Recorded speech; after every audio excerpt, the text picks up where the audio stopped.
Government opposed Bengal, private minister, maybe.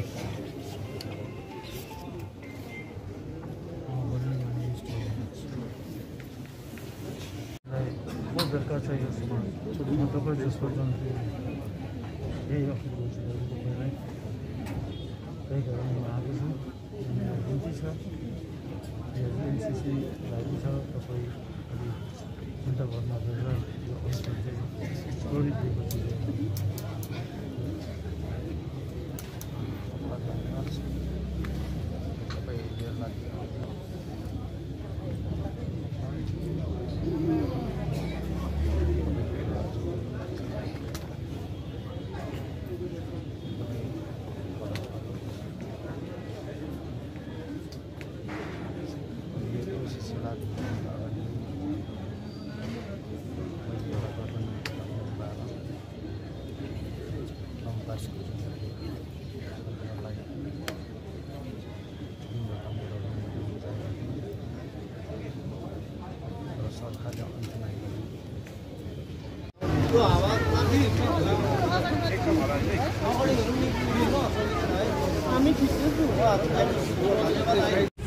कि विमल दा से मेरा बहुत ही अच्छा करीबी रिलेशन है। मेरा विधानसभा का समय पूरा मेरा विधानसभा इलाका में काफ़ी दिनों से मेरा प्रचार किया, तो उनसे मेरा एक आलादा रिलेशन है। तो मैं जो सुना यहाँ पर कि अमरन अनशन में आज बैठा हुआ है, तो मेरा भी कुछ जिम्मेदार बनता है कि जो मेरे लिए आज उस समय विधानसभा के समय रात दिन एक करके मेरे लिए वो काम किया, आज अनशन के में बैठा हुआ है। तो मैं चाहता हूँ कि आज हमारे विमल गुरुंग जी आज गोरखा जनजाति के लिए ये सबसे बड़ा जनप्रिय नेता है और गोरखाओं के लिए ऐसा एक जनप्रतिनिधि, ये सबसे बड़ी बात है कि आज पहाड़ में आज विमल गुरुंग जैसा नेता भी यहाँ पर है। तो आज हमें चाहिए कि आज को उनका स्वास्थ्य के ऊपर में ध्यान करते हुए कि आप लोग जानते होंगे उनका जो भी दावी है, हमारे गोरखाओं का जो भी समस्या है, ये समस्या को मिटाने के लिए तो बातचीत के दौरान ही मिटती है। लेकिन आप लोग जानते होंगे कि अभी फिलहाल वर्तमान यहाँ पर वोट डिक्लेयर हो गया है और वोट डिक्लेयर होने के बाद में एमएससीसी लागू हो जाने के कारण से कोई भी बातचीत आगे नहीं बढ़ती है, जिनका कारण ये जो बातचीत यहीं पर बंद है। तो ऐसे परिस्थिति में अगर अनशन रहे और बात भी अगर आगे ना बढ़े तो मुझे लगता है शायद ये अच्छा नहीं होगा। इसीलिए मैं विमल दा से मेरा अनुरोध है, अपील है कि सबसे पहले तो दादा को भी चाहिए कि ज़िंदगी में हमारे गोरखा जाति के लिए बहुत सारा काम करने के लिए भी बहुत ज़रूरी है और जैसे दादा के भी दरकार है। तो हम लोग चाहते हैं कम से कम अनशन तोड़े और ये वोट समाप्त होने के बाद में यहाँ का जो भी खबर है मैं जहाँ पहुँचाना है वहाँ पर पहुँचाऊँगा।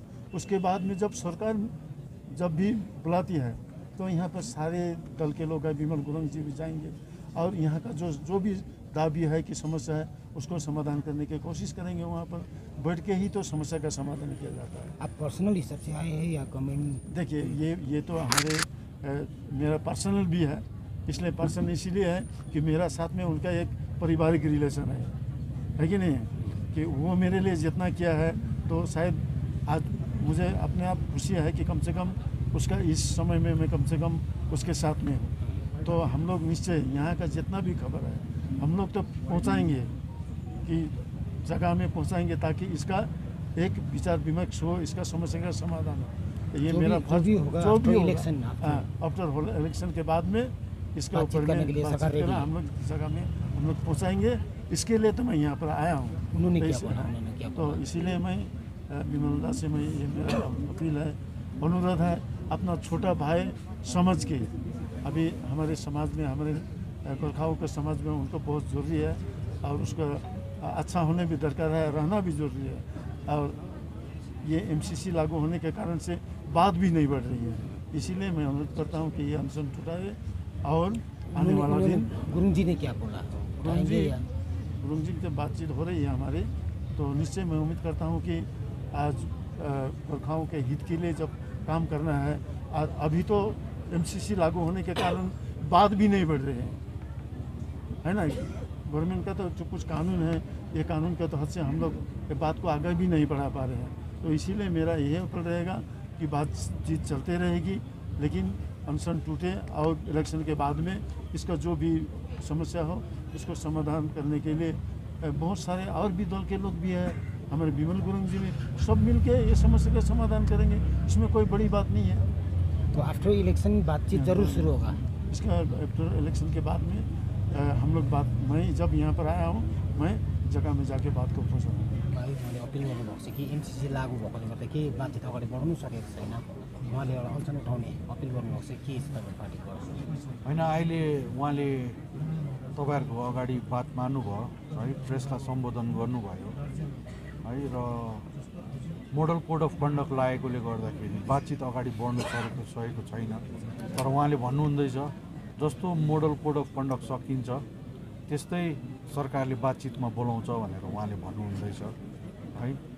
र गोर्खा जनमुक्ति मोर्चाको अध्यक्षलाई है हामी केन्द्र समितिकोबाट आह्वान गर्छौँ कि उहाँले आफ्नो स्वस्थलाई हेरेर, जातिको लार्जर इन्ट्रेस्टलाई हेरेर, आउने हाम्रो मुद्दालाई हेरेर, भावी पिँढीलाई हेरेर है उहाँले अनसन उठाइदिएको राम्रो हुनेछ भन्ने हामी सोच राखेको छौँ र अध्यक्षसँग बातचित चलिरहेको छ। उहाँ मान्नु भएको छैन। उहाँको भनाइ चाहिँ के छ अहिले चाहिँ?